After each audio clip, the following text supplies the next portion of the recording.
Invite chwai vekule simple English mizo YouTube channel tangle Facebook page tang invite kalo lom chu voina point ni te kan man tang ka nge thei tur sap tong kan zir le do chu wang chun he video hi a top thleng lo en chok ro he video lo en chok ni chuanin Nitina kan man tam sap tong te chu I lo thiam to don ani pan hlok ton ole ka YouTube channel hi la subscribe lo ni cham khoi takim lo subscribe sakla ni chuanin mamo tur anga I hriat le irin te hena ka YouTube channel hi Milo share sak vela ti chuanin video te pom lo share sak ve thin tur chen ka som tak se cheni ole tuan chen lo tan ngalang o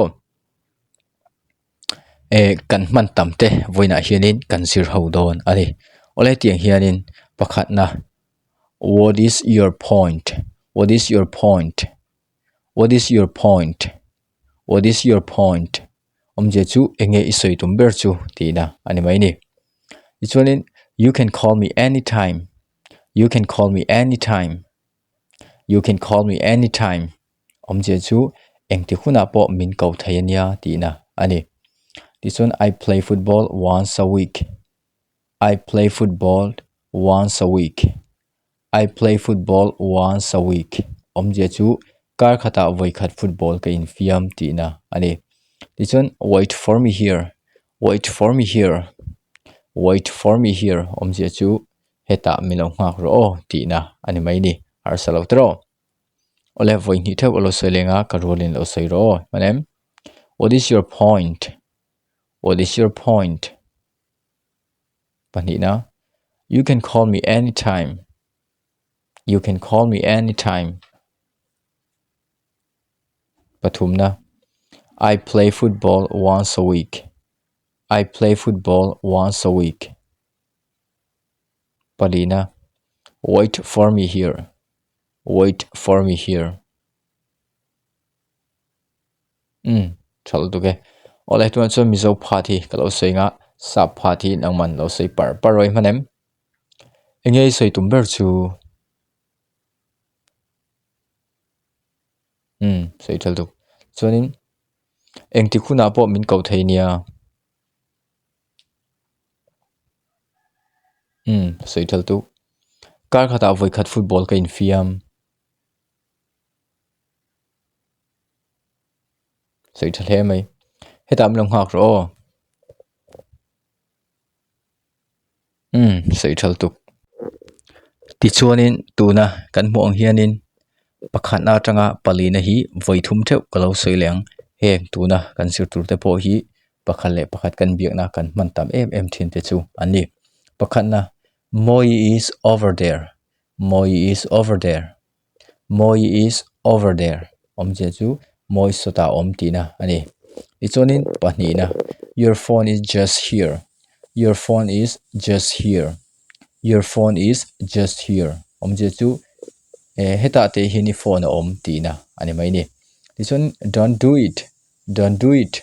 Tisuo tina ani mai ni tichuanin mi tan nin isiam emo bengcheng isiam ni chuan mi hetiang hianin saptung in hena lo soi thai ani don't do it anymore don't do it anymore je chu ti to su tina ni mai ni to su ti tak thubol kha anymore hi ani ole tuna chuanin saptung in nangma kha isoi chu par chak to mela chuwang chuanin saptung hi sap phati nang mani soinga mizo phati close mizo phat close masang moi suta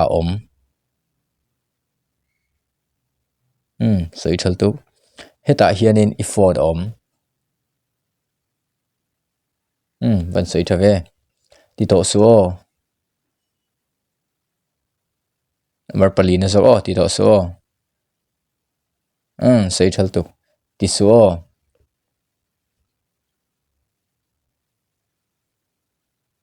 ban soi thatak ka du ber pakhat kan zoleng choi manem are you ready let's go heta hian I for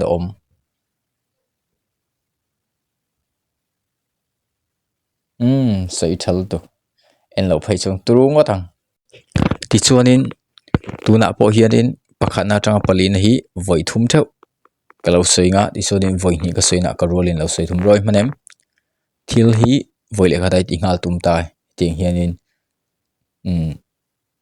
ithian de pokha I hril thai ni do it immediately Do it immediately. Do it immediately. Omzia chu ti thut su o ti na ani tun le tu na ti su o ti na po ani thei tho ni. Ti chuan think before you do. Think before you do. Think before you do. Omzia chu iti man ngai to masa thi nang che ti na ani mai ni. Ti chuan follow my suggestion. Follow my suggestion.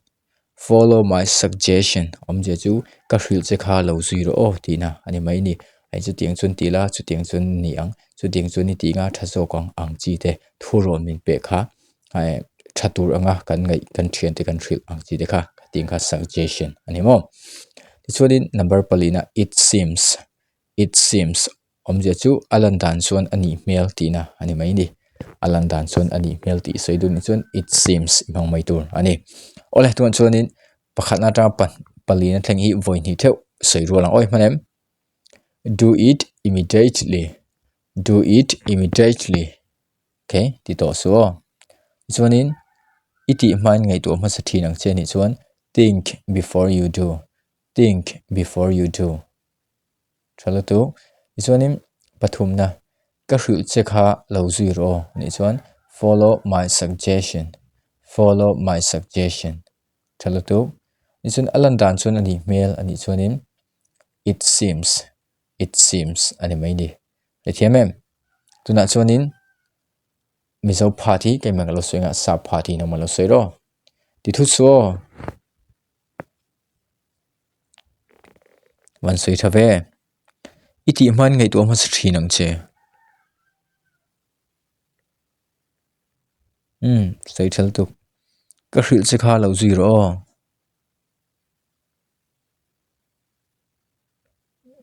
sei thal tu alan dan chuan ani mel sei thal he mai sei thal lot tup ani ti chuan number pakhat na I thought so too. I thought so too. I thought so too. Omje chu khatiang ani kalo ring chi renga tina ani mai ni. Ti chuan pani na let things go. Let things go. Let things go. Omje chu akal kaling kalti ro tina ni mai ni. Ti chuan in it that so. It that so. It that so. Omje chu o khatiang kha ani mo tina ani mai ni. Ti chuan in palina let it be. Let it be. Let it be. Omje chu ani ni in ni ti ro tina ani mai ni. Ining to hle niang to number palina. He tiang kan soi to ni chuanin let it be ti chu ani ni ni ti ro tina ani mai ni. Ole tuna chuanin pakhat na tanga palina hi voi ni theu ko lo soi nga ti chuanin ka rolin lo soi tum ro. Pakhat na I thought so too. I thought so too. Khatiang ani ka ring chi arenga. Panina let things go. Let things go. Akal kalin kaltiro. Is that so? It that so? It that so? Oh, khatiang khani mo. Let it be. Let it be. Let it be. Ani nin ni tiro tina ani mai di. Tuna chuanin mizo party kemen kalo soinga sa party na malo soiro. Khatiang ani kalo ring chi arenga. Sei thal tuk. Akal kalin kaltiro. Sei thal he mai. Oh, khatiang khani mo. Sei thal tuk. Ani nin ni tir mai ro. Sei thal he mai.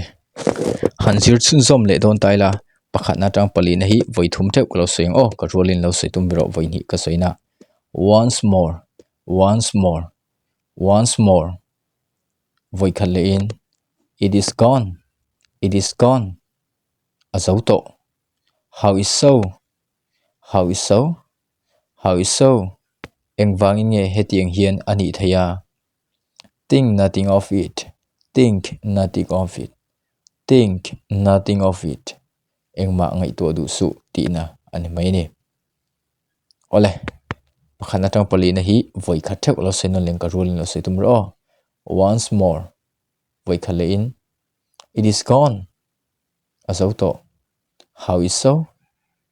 Engwang nge hetiang hian ani thaya. think nothing of it engma ngai to du su okay chal tu la chonin mizo phathi kalo swinga sa phathi na mala soiroi manem voi khat le in okay soi chal tu azau to soi chal tu ingwange he tiang hian ani thaya soi chal tu engma ngai to du su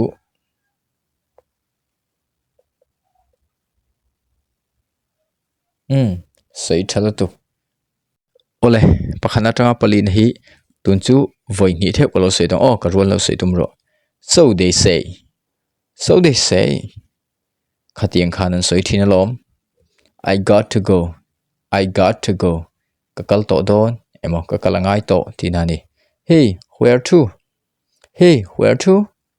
hey khoi ange kal dona tina ani mai ni chuanin palina why so early engwange ahmat ema emo engwange local mat ema tina ni mai ni WHO hu te ka je hi why ti tur zo ani ole tuna chuanin mizo phathi kala swinga sa phathi na malo soiroi manem okay iman karing are you ready let's go khatiang khan an soi thina lom soi thal tu kakal to don emo kakalangai to bye bye okay hey khoin kal dona soi thal tu number pathum nei chu kan nail to te hina soila fubero where are you going nen ang bebe where chu ti chu chuanin engwange ahmat ema huai mangtur khati kha kajek diloni kha why so early okay very good ole voina po hianin nitina pakhale pakhat abik takin kan nelte nena kan thian tha tele emani kan kom tlang nelte nena kan biang na ta na kan man thei tur sap tong thatak to chu kan sir hawa hai hi try ti zong te ne lo hlok pui ni chen khoi takin comment na yes mi lo ji sala di chun ka YouTube channel hi la subscribe ri lo chen khoi tam lo subscribe sakla ti chuanin mamo tur te anga ifriat ichian te hena ka YouTube channel te ka video te pom lo share sak ve ru chen ka som tak se cheni video danga kan mule do ne bye bye